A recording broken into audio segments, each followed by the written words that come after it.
guys, how we doing? Welcome back to That Effing Guy. We're here to very briefly, this is like our fifth take of doing this, we're here to discuss very briefly the Sonic the Hedgehog movie. I'll do this video in under 5 minutes, I promise you, it will not be any longer than that. It's just a quick kind of brief discussion of how I felt with the film. Now, when it first got announced, I was excited, and then when I heard it was Paramount, I was like, and then when I heard it was set on Earth rather than Sonic's world, I was like, and then when I heard that Sonic was going to talk, it's inevitable obviously, but because I grew up with Sonic not really speaking until like the cartoons came around, so fair enough, but fair enough to the talking part, but then when you realise it's going to involve like human characters set on Earth, you're like, why do we need human characters? That's like Paramount, all they want is they want to create a big massive CGI movie and bring in human characters so that humans can relate to them. Fuck off, we don't need to relate to them. You can relate to the Transformers machines as themselves, obviously. You can like, the fact that they're doing an animated Transformers prequel set on their home planet is brilliant. No humans at all. Fantastic, just Transformers the way it was back in the 80s, or the 90s. And Beast Wars as well, I mean I think they're getting made as well supposedly, but they'll probably involve humans. Why do we need humans? We don't need humans. Apart from Bumblebee, that was beautifully done. I like that. I enjoyed that actually. So, Sonic the Hedgehog the film has went through so much controversy over the last year or so. It's went from different looks. We went from a realistic looking Sonic the Hedgehog, a hedgehog, which was just panned by everyone. I thought it was just so disrespectful. It was just dishonourable. It was deplorable.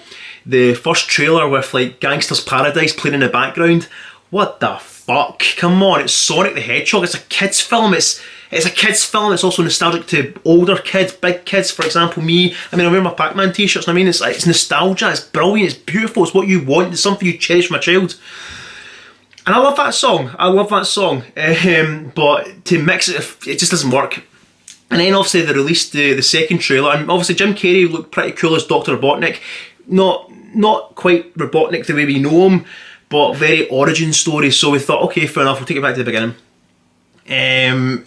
And so I went to the second trailer, and the CGI was better, bigger eyes, all that stuff, but it still looked kind of just too gimmicky, too CGI. And again, there was only so much you can do with when it comes to bringing Sonic alive. Obviously, you can't dress up a kid as a hedgehog. You can't dress up like a real hedgehog.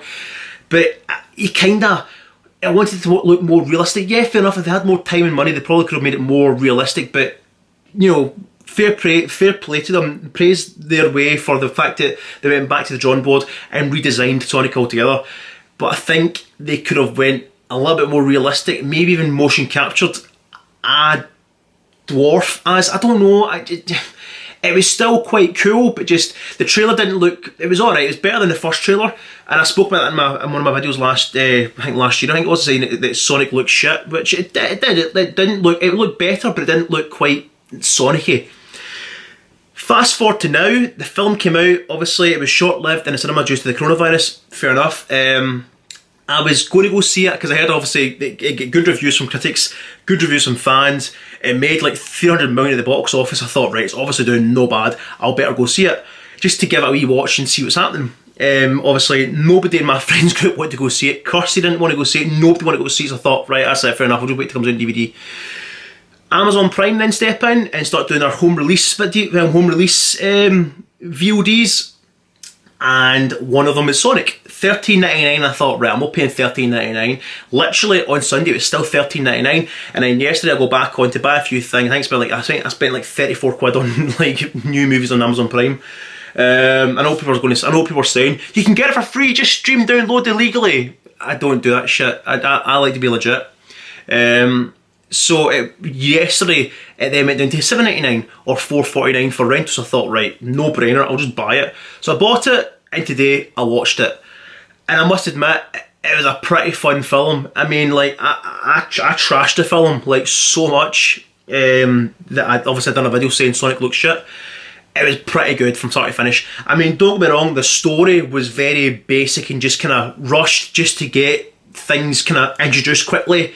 I mean, it felt like an origin film. It felt like part one to like a bigger franchise. Now, we already know that Ben Schwartz, James Marsden, and who plays the sheriff, who plays Sonic's best pal on Earth, and Jim Carrey have all signed on to a trilogy or a 3-part deal or whatever. I mean, whatever, they've signed on to further sequels, and this will be the first time, other than Dumb and Dumber 2, that Jim Carrey will do sequels.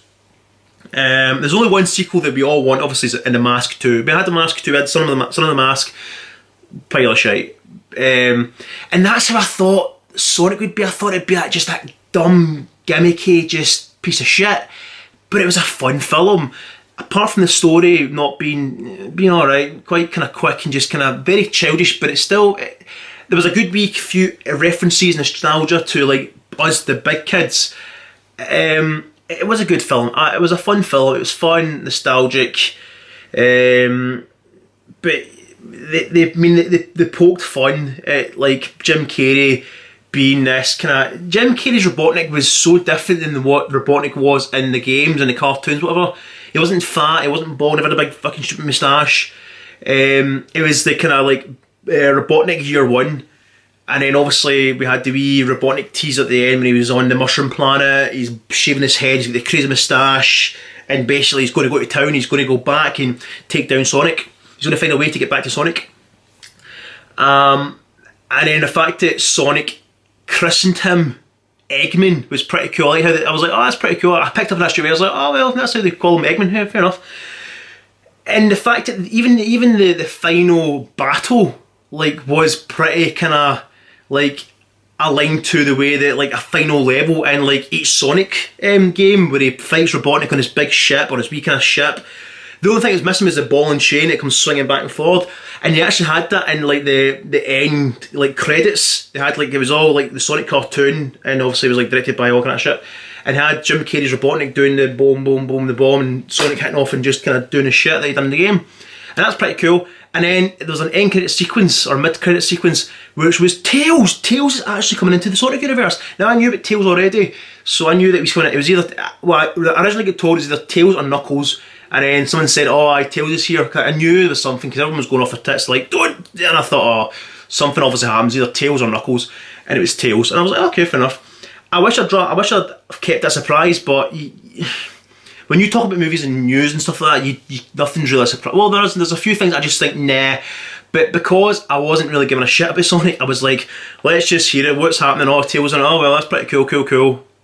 So, but now I'm actually really like jacked to the tits to go see Sonic 2. I'll physically be in the first in the queue to go see Sonic 2. I like this film. It's fun, nostalgic. Like I said, story is, it's alright. Jim Carrey, I would say is maybe more Jim Carrey than Robotnik. And I know he gets praised for his role, but I would say he's more Jim Carrey than Robotnik. Next time round, I think he'll be more Robotnik than he is Jim Carrey. Now I love Jim Carrey. I'll stand by the man. Right, I really will. He's one of those comedic actors that I've never actually like let go. Like there's a few films obviously he's done, and I'm like shite. But like Adam Sandler, I gave up on that man. Like after mid 2000s, I was like, nah, I'm done with him now. Whereas Jim Carrey, I've stuck by him. He will rise again. He is rising again. He's doing a lot of shit right now. He's rising again. But I like the fact he went back to his kind of comic, gimmicky kind of characters like Robotnik, and I hope that he will keep rising and keep doing more things like this, because obviously he's now found a new audience, so that's pretty cool. So, but yeah, I totally like. I like the Sonic film. The Sonic film is really good, and go watch it. It's fun.